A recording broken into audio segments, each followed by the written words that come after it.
তুমি সুযোগ পেলে মানুষকে তাড়া করে নিয়ে বেড়ায়।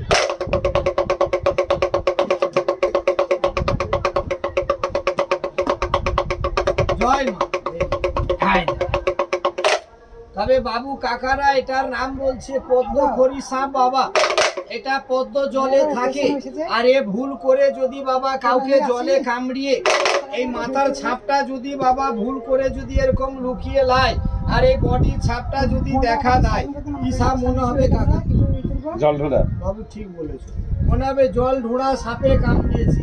অনেকজনা ট্রিটমেন্ট করে না, যারা চালাক লোক আছে বলে কি হবে ঢোড়ায় কামড়িয়েছে। বাবা নিজের দোষে মানুষটার প্রাণহানি হয়ে যায়। তো এটার নাম বলছি বাবা পদ্ম গোখুর সাপ। তো এটাকে বন্ধ করবো। এইবার আমি ছেড়ে